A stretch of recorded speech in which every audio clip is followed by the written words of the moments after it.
Hey, this is Shane, Point to the Word. This is part 6 of my testimony. Last video was about how my fiance and I got into a huge fight, like literally 1 month before our wedding. And so, moving on, we, get married, so everything's cool. Everything was great at the wedding. And then we had a honeymoon in a place called St. Lucia, which is like in the Caribbean. And so, so we're over there.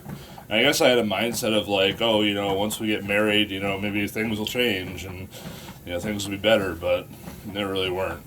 And so, we're at St. Lucia on our honeymoon, and one part of that I'll never forget. Like, it's like really humbling now, but back then, like, I see my pride and stuff like that back then. But one of my memories in St. Lucia was a lot of the guys were like begging for food, like people who. So we were at like in a certain resort, gated off kind of thing.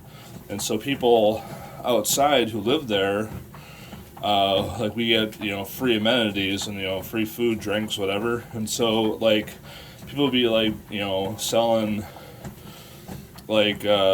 just, gifts, like bracelets and stuff, outside, of the place. And, they're like asking for food and stuff. And so one guy, I remember I gave him like a burger, and he gave me some bracelets, jewelry kind of stuff, handmade. And then so there's one point, dude, it was so bad, I don't know, I feel really bad, but how I acted back then. And so I was just walking around, probably getting a drink, alcohol. And so I'm walking around, and this guy was trying to sell me an aloe leaf, and he literally he put aloe. He went on his hands and knees, and he put aloe on my legs. I don't know. It reading the Bible, it brings me back to Jesus and just being a servant, and I feel so prideful, and I don't know, it when I still have the image in my head, you know what I mean?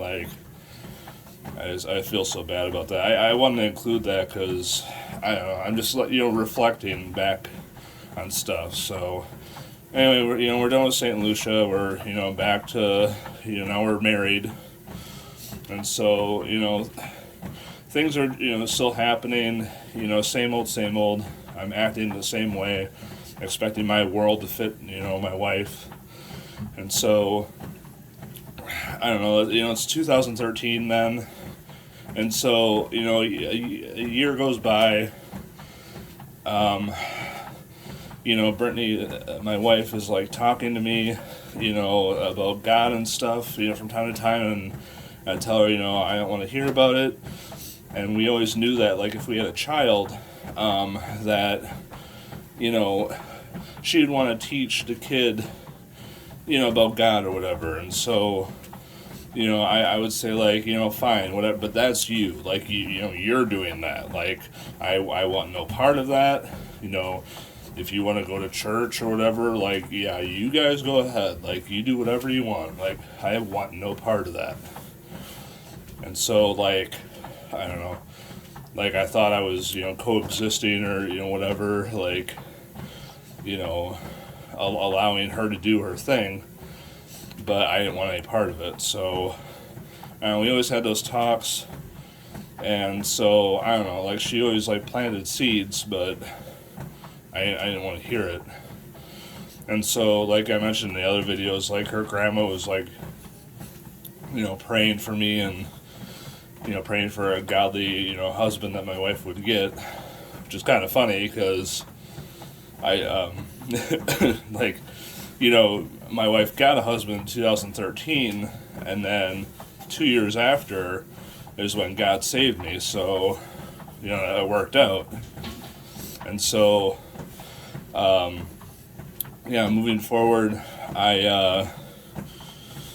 we're still, button heads and everything. And so eventually 2015 hits, and that's when we found out my wife was pregnant again.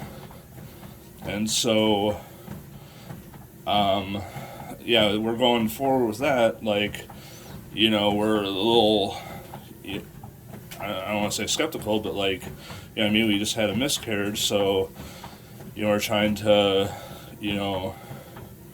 make sure everything's good, and, going to the doctor and whatnot, and so, so like, when now we found out we're having a kid, and so now it like dawns on me, like, okay, we're about to grow up, and like, we're already button heads, now we're going to include another family member in our, package, if you will. So, so then I remember in March of 2015, I began searching. I don't know what sparked, but I remember, going back in, like, my history of my, on my laptop, like, I started, downloading messages and stuff. So I researched back and, like, saw that in March of 2015 is when I started downloading, like, sermons and stuff. And I don't know, like, what triggered. I don't know if it was just, compounded, like, seed after seed, or I don't know what it was. Like, I really don't. And so, in March of 2015, I started searching for, like, preachers or sermons or whatever. I had no idea, like, no knowledge of, denominations or, like, anything. Like, what, who to avoid, who to, because I thought, preacher is a preacher, they, pastor loves God, and so, they're all good. And so I'm completely ignorant of everything and oblivious and naive. So I'm downloading these sermons, and I remember listening to like 3 people. I don't remember who one was, but I remember one was Rick Warren, and the other was a guy named Chuck Missler. Now, Chuck Missler has since passed away. But yeah, Rick Warren is very popular. I wouldn't encourage you to listen to him now, but I remember listening to Rick Warren, and I remember back then it's like I would never pay attention to like sermons. I'd always just like daydream. But Rick Warren like really engaged me, and I would actually like listen like fully to his sermons, and I'm like, holy crap, I like this guy. And so I'm listening to him, and eventually, I don't know what was said, but I'm at work, and I get down on my knees and I pray, and I'm assuming it was like a sinner's prayer kind of thing. And so I've drank and like smoked a few times, and I don't remember things well, and I wish I knew what was said. I really do, but I don't. And I just know what happened, like the result of it. And so I remember like messaging my sister, because my sister and I were like fighting at the time. I remember like messaging her and saying, I'm really sorry. Like I would you please forgive me for things I've done wrong? Because like some Rick Warren said, he like convicted me. You know what I mean? And so like I apologized to my sister. And she ended up like blowing up at me and like getting mad, like even getting like worse, like mad. And I'm like, dude, what's going on? Like, I thought I'd resolve this. Like, I don't know, but yeah, I ended up getting on my knees, like, and I assumed saying a sinner's prayer, and I was convicted. And for the first time, I got home, I didn't watch porn. 'Cause I think I actually turned it on, but I'm like, what am I doing? Like why would I watch this now? You know what I mean? Like, so from that day, I have never watched porn, and the things that entail from that, I've never watched porn since. And so that is the start of my journey. And yeah, so that's where it all begins. And I'll end this video and start another story. Hope you guys have a great day. Bye.